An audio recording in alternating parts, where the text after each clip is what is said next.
We're going to talk a little football, guys. The Athletic did a survey of their national writers. Who is the most athletic writer at the Athletic? Me. No.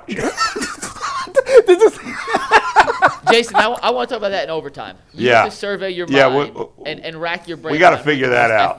Who is the most athletic writer? But I'm going to say Ken Rosenthal. When we first launched, LeBron and Ty used to used to so bust much your crap chops. about Oh, that. yeah, I LeBron's bet. like, that's a dumb name. What a dumb name. Yeah. And Ty's like, you mean the unathletic if you worked there.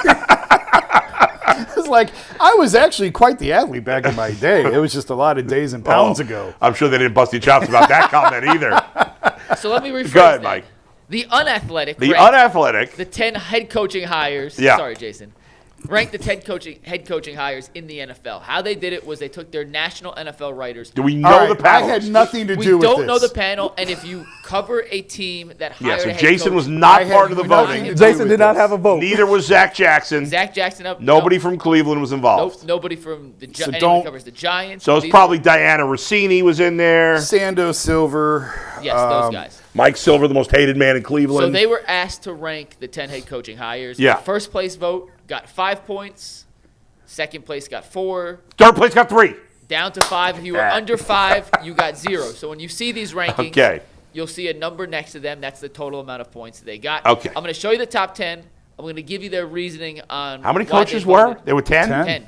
I'm going to give you the reasoning on why they put Todd Monken where they did, and then we will discuss. All right, let's see. The Athletic, the best head coaching hires of this cycle start with John Harbaugh at 1, who was the landslide favorite. He had 42 points in this contest, I guess we can call it. Kevin Stefanski was voted as the second best head coaching hire with 25 points. Baltimore getting Jesse Minter, the third with 24. McCarthy going to Pittsburgh, fourth at 13. Jeff Hafley in Miami, the fifth highest rated, I guess we can call it, head coaching hire according to the Unathletic. 6 through 10 here, Steve. Clint Kubiak and Robert Saleh tied for 6. Joe Brady, who did get one first-place vote, by the way, came in at 8. And then Todd Monken and Mike LaFleur tied for last, 9th. No Where's points Mike LaFleur coaching? Arizona. The reasoning for both of these, and Steve, take the next one. Yeah. The reasoning for LaFleur and Monken, and I'll read this exactly from the quote-unquote Unathletic.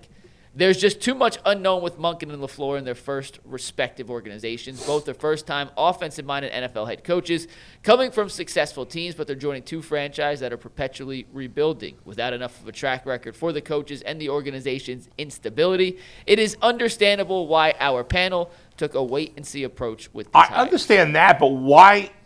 If you're judging the hires, why it shouldn't have to do with the team? Well, it kind of does because it has to do with the personnel that you have the coach and what kind. So if the Browns had hired Harbaugh, would he?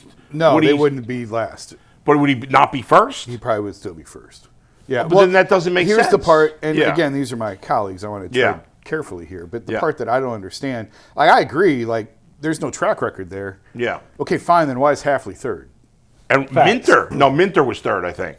And Hafley was third, fifth. Hafley was fifth. Yeah, I'm sorry. Okay. Neither of those guys. Minter, so fine, same though. Like, Minter didn't have a track record either. Right. So why is Minter averaged like third place votes. That was his average. And not only that, with Jeff Hafley, if you're saying that Monken and LaFleur is going to 2 organizations that are proceeded to be unknowns because of the state of the organization, then I'm trying to understand how him landing with the Miami Dolphins puts him 5th. I mean, 4 of the bottom 5 have never been head coaches before, right? I was trying to count quickly as the shot was up. Only Saleh has been a head coach out of the bottom 5. Yeah, so I just don't – I'm a little confused on the thinking. If you want to put all the first-time guys at the bottom, okay, fine. You can say there's just not a track record to go off of. I mean, listen, these things are – this is what you do in the offseason. It's silly. I mean, it doesn't. Yeah. There's no – like, what can you really point to? But, I mean, we know the Monken hire was not viewed as, whoa, look who the Browns got. Right. It was, whoa, look who the Browns got. But a lot of that is based on nonsense. Yes. I don't disagree with that. Groupthink. I don't disagree. Like, these are the candidates we're told are the hot candidates, so they must be good hires. And then a year or two later, those guys get fired, and nobody brings up that they were the hot candidate. Hugh Jackson was a hot candidate. I loved the hiring of Hugh Jackson at the time, and he was horrible. Yeah. Yeah, you just never know.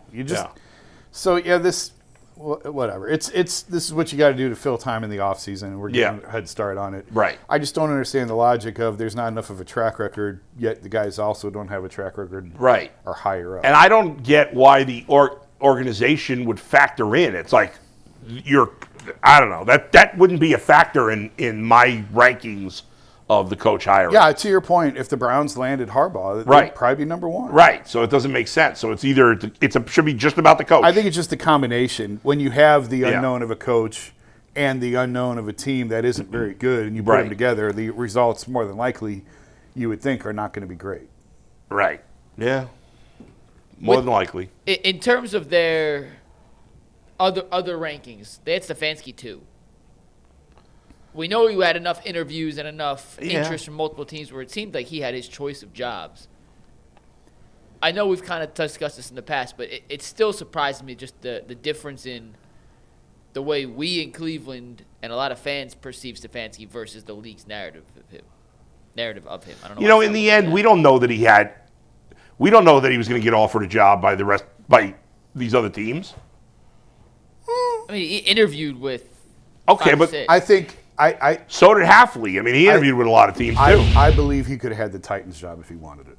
Right, but let's not make it seem like 8 teams were going to hire they all him. interviewed him. It doesn't mean they're all going to offer him. Right, there were a lot of people that got a lot of interviews. I have no idea if Baltimore would have offered him or not. I have no idea. I'm fairly confident I think Tennessee would have offered him. If Baltimore would have offered him, wouldn't he have waited for that job? You would think, but I don't know. Why would you take Atlanta if you could have Baltimore? I'm curious, Mike, did they state their reasoning on why they put Kevin Stefanski second? Yeah, let me pull it up. I got you. I mean, he's the most accomplished of the rest of the. I was laughing my ass off because I'm pretty sure our chat looked at that list and said, "Yeah, Jason definitely voted." Yeah. He definitely I say he's the most accomplished besides Harbaugh. Really, McCarthy is. He's won a Super Bowl. Absolutely. A lot of people don't think highly of him, but I get why Stefanski's. I don't even have a problem with him being 2. When you don't know if a guy's going to be a good head coach until he does it. Even if he's been a coach somewhere else. Yeah, you just only hope because out of everybody on that list, it's only, like you said, it's only 2 coaches on there that got Super Bowl rings, right? And then the other ones are retreads that did not have success at their previous stops, and the rest of these guys are guys that's getting their first opportunity to be a coach. And I think with Todd Monken, ageism shows up a lot, right? All people want to talk about is the fact that he's 60 years old, not the fact that he has 30 years of football experience and a lot of experience in coaching in different systems. I mean, this dude coached up under Lou Oates, for example, at Notre Dame, right? And so this is a guy who, in my opinion, if he was my age, nobody would have had an issue. Well, but it's not his age; it's that he's 60, and why is he? If he's such a good coach, why has nobody ever hired him? I think that's how people look at it. Not just that he's 60, because how old's Mike McCarthy? He's probably 60, isn't he? Same age. And we talked about it. I think once you reach a certain point, once you reach a certain age, they look at you as, if you haven't gotten the job yet, what's wrong with you? Yeah. You know? Right, like Jim Schwartz had an opportunity. He's never getting another chance. But that's why I always go back to Bruce Arians, right? Now, they didn't win the Super Bowl, but he took the Cardinals to the Super Bowl. Right, but that's the only example of that. But he was what, mid-50s, probably older than that, when he got his first ever head coaching job, and he was another guy. Tons and tons of experience on the offensive side of the ball.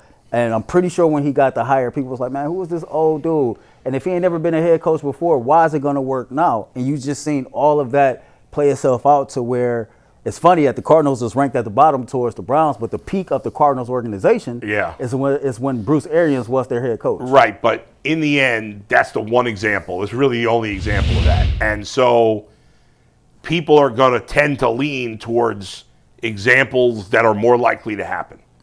And to say Todd Monken's a bad hire, I mean, to say anybody's a bad hire is stupid. You don't know that. You don't know. We all make our opinions. It's the same thing with the draft. They had a good draft. They had a bad. You don't know. Guys haven't played a game yet. Right. These guys haven't coached a game with their new teams. As good a coach as Harbaugh has been, you could argue he's been one of the most disappointing coaches over the last few years. Oh, for sure. And if you put Harbaugh and I didn't realize this. I meant to check this. You never know on Twitter what's real and what's not. But there was Harbaugh and McCarthy's resumes. They're almost identical.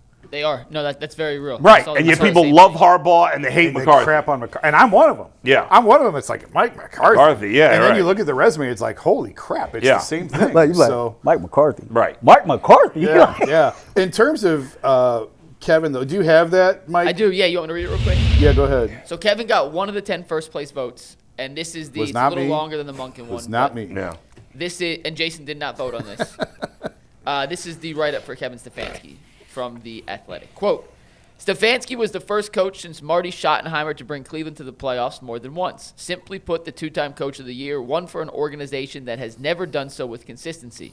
What if the Browns never saddled Stefanski with Deshaun Watson's contract? That question has been prevalent while attempting to project Stefanski's true potential as a head coach. Quote, Stefanski and Matt Ryan's relationship will have stability for an organization that has lacked it, a former coach said. He has already shown he can win with less, just needs to fix the quarterback situation, end quote. While Stefanski is no longer in Cleveland, he must still navigate the unknown. Falcons owner Arthur Blank revamped his power structure after an organizational audit, so they're off to a good start. Still, Ryan lacks experience, and it's unclear how the new structure will flow with all the new pieces, including Ian Cunningham as the general manager. The Falcons are expected to release Kirk Cousins, and 2024 first-rounder Michael Penix Jr. just suffered a third torn ACL. It's rare to inherit a turnkey situation at quarterback, but Stefanski has to figure it out again. Quote, he's a really good coach, an executive said. He's a really good person. I like their staff. There's something different about that organization, about the upper management and the way it all mixes. There might be too many cooks in the kitchen to enact their process. Stefanski appeared on 8 of the 10 ballots and received 1 second-place vote, 4 third-place votes, and 2 fourth-place votes, along with the 1 first-place vote. Now, it's really interesting what you said about the quarterback. You have to fix the quarterback. Yeah, well, he couldn't do it here. No, I'm done. Yeah. Like, I excused him when he was here. Yeah. And said when he's had a quarterback, he's won. Yeah. Well, he chose this job. Yeah. So I don't want to hear about the quarterback. Yeah, In this and instance, they got a because bad quarterback situation too. I believe he would have had his choice of multiple job offers. I know, like I said, I'm confident Yeah. Tennessee probably would have offered him. I don't know about Yeah. anyone else. He chose relatively early in the process to take that job, so it's on you now. Like, Yeah. I'm done defending him with quarterbacks and all that other stuff. Right. That's the job he chose. You better win. Yeah. To that point, he took that job with that quarterback room. They don't have a first-round pick this year, and their cap situation is worse than the Cleveland Browns. And it's funny because They got a lot more talent on They got offense. Yeah, tons of but on yeah. offense. you know, when you talk about issues that a head coach has to deal with, he's already walking into a situation kind of similar to some things that he had to deal with here. I'm pretty sure everybody heard the news about James Pierce Jr. by now. Yeah. Right? Yeah. So a first-time head coach in a new situation, and already you're hit with adversity. And so we'll see how he responds to that. I mean, for me, I'm like everybody else. I'm more focused on, I got my eyes on our own paper, trying to see what our head coach can do to improve the talent that's on this team already, and see what our general manager can do to put more talent around it. I do think it's funny that in that thing it says the Browns had never, since Schottenheimer, hadn't won with any consistency. Well, Kevin Stefanski didn't win with any consistency. He had 2 winning seasons, which is better than the dregs of other Yeah, it was coaches. up, down, up, down, Yeah. up, Yeah, down. there was no consistency. Yeah. So that's, I don't know. Anyway, I wish him the best of luck in Atlanta. I'll be rooting for him against Baker Mayfield. I'd rather the Falcons win than the Buccaneers. I would be rooting for Tampa in those How many- in how those many- matchups. Tampa? Yeah. How many? Because there's a lot of people in Cleveland, Yeah. especially that first year or so, that kept an eye on Carolina and Right. how Baker was doing. How many people in Cleveland do you think will be watching Atlanta? Oh, A lot. A lot. Do you? Yeah. Because I go back and lot. forth on that. Like, it's the head coach. It's not I the think same it's as a a lot. player. yeah, that's different. But I think they want to see, and this is just my 2 cents, and maybe I'm too deep in the Twitter sphere. Yeah, I think they want to see if a Stefanski offense looks different than what it did here, and whether or not. And I know Penix may or may not be good. They have their own quarterback issues over in Atlanta. If a Stefanski offense looks different and looks more explosive, which it should with Bijan Robinson, Drake London, Kyle Pitts, and the weapons they have, or if it was hamstrung here because of the lack of trust in the said quarterback. I think that's what they're looking more forward to than how he does. I mean, there's no doubt it's part of both. I mean, certainly Kevin Stefanski deserves some blame, but obviously the Browns have no talent on offense outside of, I mean, very few guys. Yeah. We know this. And yet we kept the GM. So here we go. All right, Mike. All right, let's play our own version of GM in this next topic.